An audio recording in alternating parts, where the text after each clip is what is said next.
Hey folks, welcome back to yet another episode of Sawing with Robert Milton, Hobby Hardwood.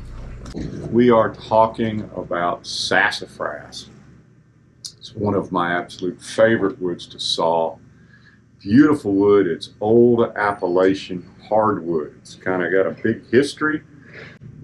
It was one of the preferred woods to saw back in the old days.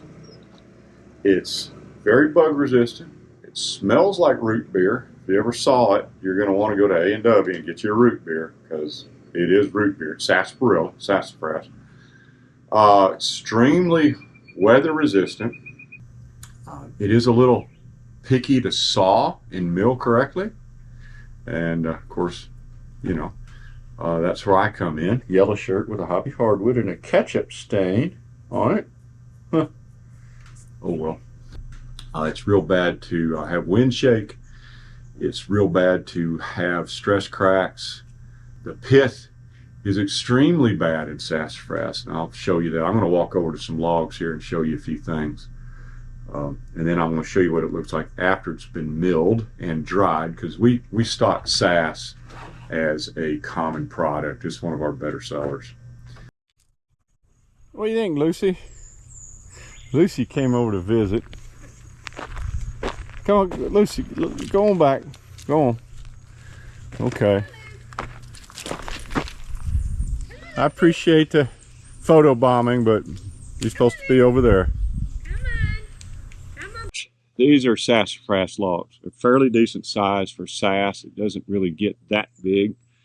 I give these 16, 20 inch. And as I said, wind shake is a bad operator with these guys. You can actually, I'll zoom in on this, you can actually see this right here where I'm starting to get some separation. Oh, by the way, this is the pith. You've heard us say a lot of things about it, how you never include it in a board if you can help it.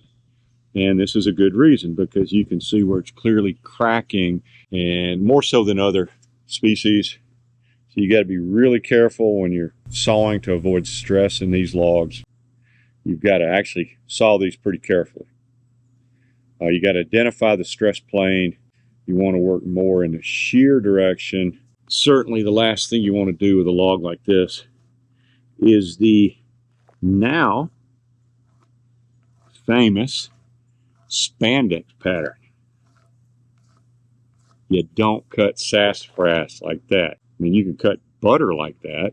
If you're a competitor to our sawmill, yes, please cut all your logs like that. That's a good idea. You look at this log, you're going to see stress that has to be avoided. You can see significant stress right here. See that line? You can see a lot of stress right here. Notice they're kind of coming out at 90-degree planes to each other, and that is important simply because most stress is either going to be in the bow plane or the shear plane. Actually, it's called the face plane or the shear plane.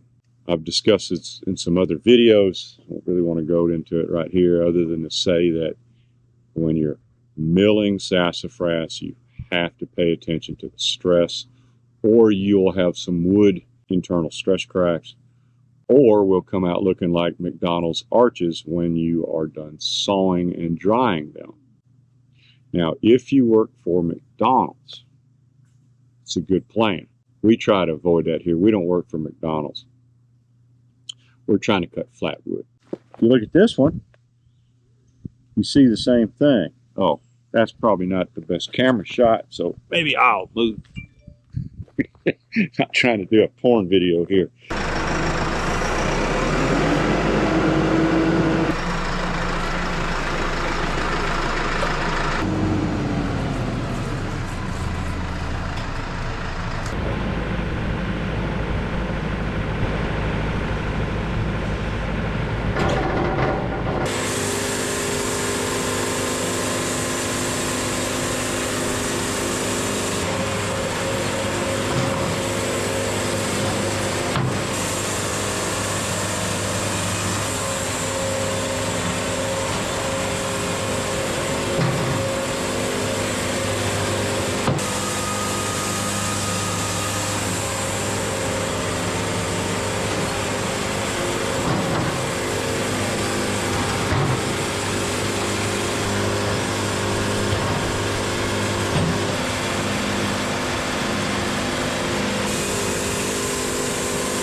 Hi everybody, how you doing?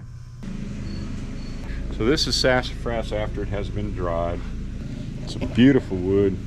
It has like a glow almost to it, a shimmer.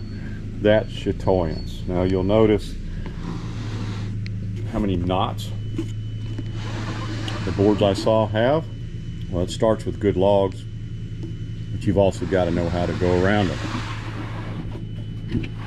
Same thing here. Beautiful hunk of wood. Whoop. Beautiful hunk of wood, fairly light,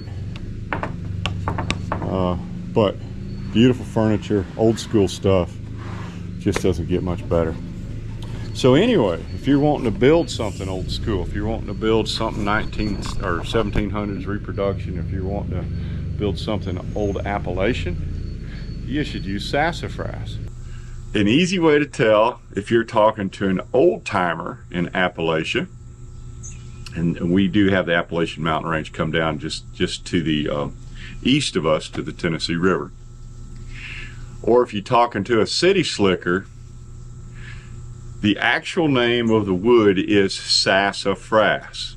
It's pronounced like it's spelled. However, if you're talking to an old timer, you don't call it sassafras. You call it Sass-Fer-Us. Sassafras. As a matter of fact, you gotta kind of say it with a little curl in your lip like Elvis. You gotta go, if you're an old timer, you kind of go like, hey man, you got any sassafras? You kind of gotta whistle a little bit. City slicker's gonna say sassafras. Hey, do you have any sassafras in stock, sir? No.